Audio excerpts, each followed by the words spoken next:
Hello friends, welcome to my channel. I am Rohit. आज मैं आपके लिए नया कॉन्सेप्ट डिस्कस करने वाला हूँ सी प्रोग्रामिंग का, जो कि बहुत ही इम्पॉर्टेंट कॉन्सेप्ट है और शायद ही आप आगे कभी प्रोग्रामिंग करें और आपको इस तरीके के कंस्ट्रक्ट की आवश्यकता ना पड़े। इन कंस्ट्रक्ट्स को हम बोलते हैं डिसीजन मेकिंग कंस्ट्रक्ट्स। सी के अंदर डिसीजन मेकिंग कंस्ट्रक्ट्स क्या हैं, और sometimes also called conditional constructs. ठीक है, और इनका एक और नाम है कंट्रोल कंस्ट्रक्ट्स। ठीक है, तो सारे नाम हैं, आप इनमें से कोई भी नाम अगर आपके सामने आए तो आप समझ जाइए कि इन्हीं के बारे में बात हो रही है। ठीक है, देखिए डिसीजन मेकिंग कंस्ट्रक्ट नाम यहाँ दिया गया है, नाम से क्लियर है कि हम किसी तरीके के डिसीजन मेकिंग की बात कर रहे हैं। तो सबसे पहले तो हम ये समझते हैं कि ऐसी सिचुएशन कब आती है जब हमें डिसीजन लेना होता है। देखिए प्रोग्राम में जैसे अगर आपको एक लॉजिक लगाना है, प्रोग्राम में आपको कुछ ऐसी स्टेटमेंट है कि आप ये काम करेंगे जब ये कंडीशन ट्रू होगी, इस तरीके की सिचुएशन आती है। फॉर एग्जाम्पल जैसे मैं कहूँ कि I will play if the weather is good, या I will play if there is no raining, यानी बरसात अगर नहीं हो रही है तब मैं खेलूँगा, इस तरह की सिचुएशन है। या अगर मैं आपसे कहूँ एटीएम मशीन का फिर से आपसे एग्जांपल लूँ, तो रियल लाइफ सिचुएशन में आप देखिए क्या होगा। डिस्पेंस द कैश तब दीजिए when there is minimum 3000 balance. अगर आपके अकाउंट में 3 से नीचे जा रहा है बैलेंस तो आपको कैश मिले ही ना। ठीक है, तो अगर आपका जो बैलेंस है वो 3000 से ऊपर रह रहा हो, मिनिमम बैलेंस की रिक्वायरमेंट जैसे आजकल होती है बैंक्स में, तभी आपको पैसा डिस्पेंस हो। तो प्रोग्राम क्या चेक करेगा कि आपका जो भी आप कैश निकाल रहे हैं वो निकालने के बाद आपका पैसा 3000 से कम ना हो जाए। अगर होगा तो आपको सीधा मना कर देगा। ठीक है, तो इस तरीके की डिफरेंट कंडीशन होती है जिसके बेसिस पे हम अपने डिसीजंस लेते हैं। देखिए प्रोग्राम जो होते हैं वो बेसिकली क्यों आप बनाते हैं, रियल लाइफ प्रॉब्लम्स को ही कंप्यूटर के थ्रू सॉल्व कराने के लिए करते हैं ना। तो यानी जो भी हम प्रॉब्लम सॉल्व करते हैं वो रियल लाइफ की होती है। तो ऐसी सिचुएशन रियल लाइफ में हमारे पास आती हैं, तभी हम प्रोग्रामिंग कर रहे हैं। तो ऐसे सिचुएशंस में जहाँ पे हमें डिसीजन लेना होता है बेस्ड ऑन सम कंडीशन और बेस्ड ऑन सम इवेंट, कोई इवेंट के बेसिस पे या कोई कंडीशन के बेसिस पे हम डिसीजन लेना चाहते हैं और उसके बेसिस पे हम कुछ स्टेटमेंट्स एग्जीक्यूट करना चाहते हैं, कुछ स्टेटमेंट्स को छोड़ देना चाहते हैं अपने प्रोग्राम में।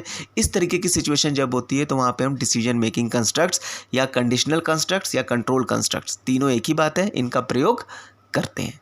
ओके, सो खास बात है, मैं 2 पॉइंट इसमें लिख दे रहा है, used to execute or skip some sequence of statements based on certain condition. यानी कुछ कंडीशन के बेसिस पे ये कुछ सेट ऑफ स्टेटमेंट्स एग्जीक्यूट करता है, कुछ को छोड़ देता है। ठीक है, और जंप करता है इधर से उधर।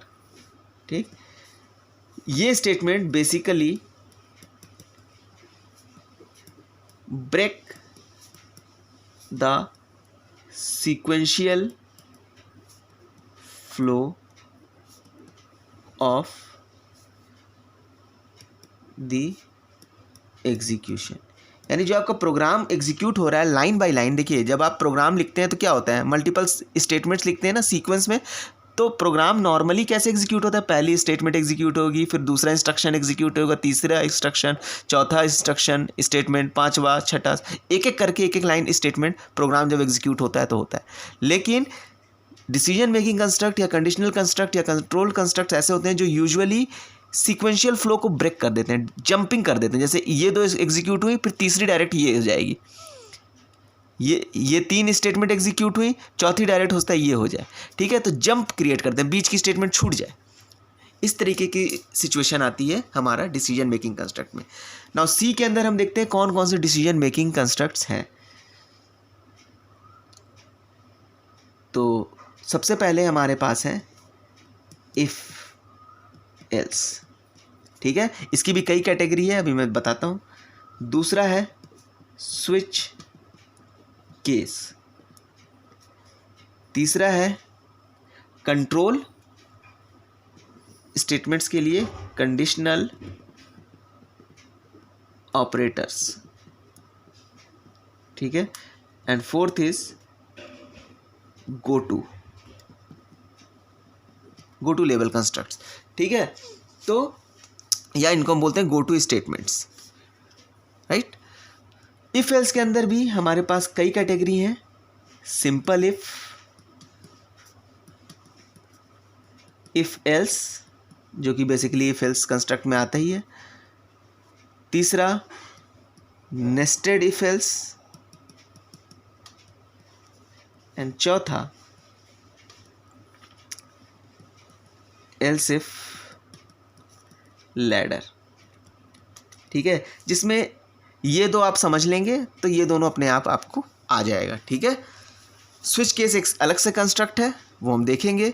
Conditional operators basically if else की तरह ही काम करते हैं, तो ये भी समझ में आ जाएगा। गो टू लेवल रेयरली आप प्रोग्राम में अपने यूज़ करते हैं, क्योंकि गो टू लेवल की वजह से आपके प्रोग्राम में एब्रप्टली जंप्स आते हैं, जो कि कभी कभी बहुत हानिकारक होते हैं, आपके प्रोग्राम को इनफाइनाइट लूप में भी ले जाते हैं, ठीक है। तो बहुत सावधानी से इनका प्रयोग करना चाहिए, और मोस्ट ऑफ द सिचुएशन में आपको गो टू लेवल की आवश्यकता नहीं ही पड़ेगी, ठीक है। तो आप ये दो जरूर बढ़िया से समझ लीजिएगा, राइट। चलिए, सो नेक्स्ट लेक्चर में हम इफ एल्स के बारे में डिस्कस करेंगे। जहाँ नहीं समझ में आया please comment in comment box. Real life situation से मैंने बिल्कुल कनेक्ट करके आपको बताया कि कब इन तरीके के, देखिए प्रोग्रामिंग में आपको ये जानना बहुत ज़रूरी है कि किस तरीके के कंस्ट्रक्ट का प्रयोग कब करना है। छोटे प्रोग्राम में समझ में आता है, लेकिन आपको जब बड़ा प्रोजेक्ट मिलता है तो आपको यही नहीं समझ में आता है कहाँ पे इफ़ लगाना है, कहाँ पे एल्स लगाना है, कहाँ स्विच केस लगाना है, कहाँ पर आपको नॉर्मल कैलकुलेशन करनी है, कहाँ पे आपको लूपिंग लगानी है, कहाँ पे एरे। तो कंस्ट्रक्ट्स डिफरेंट चीज़ें आप पढ़ तो रहे हैं, लेकिन उसको प्रयोग कहाँ पे करना है ये आपको पता होना चाहिए।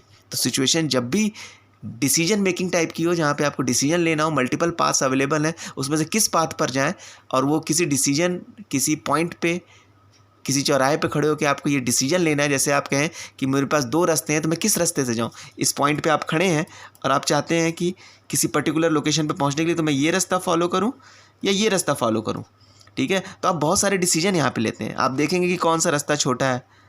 अगर ये रास्ता छोटा है तो आप इधर से जाएंगे। कौन सा रास्ता इकोनॉमिक है, पैसे कम लगेंगे। मान लीजिए इस रास्ते से आपके पैसे कम लगते हैं, आपको प्राइम ऑब्जेक्टिव है कि पैसा कम लगे, तो आप इस वाले रास्ते से जाएंगे, भले आपका समय ज़्यादा लग जाए, ठीक है ना। तो आपको क्या डिसीजन लेना है वो आपकी चॉइस पर होता है कि आप क्या डिसीजन लेना चाहते हैं, आपके लिए प्रायोरिटी क्या है। तो ऐसी सिचुएशन जब भी आएगी तो डिसीजन मेकिंग कंस्ट्रक्ट का यूज़ होगा ही, ठीक है। तो आई होप कि आपको बातें समझ में आ रही होंगी। अगर समझ में आ रही हैं तो please like the video, share it and subscribe our channel, so that कि आपको रेगुलर अपडेट मिलते रहें। और हमारे देखिए प्रीवियस भी वीडियोस देखते रहें, डायरेक्टली मत देखिए, शुरू से हमारे लेक्चर्स देखिए, तो आपको हर चीज़ क्लियर होगी। बीच से जंप करेंगे तो आपको कनेक्शन में प्रॉब्लम होगी, right. So this is all for today. Thank you very much.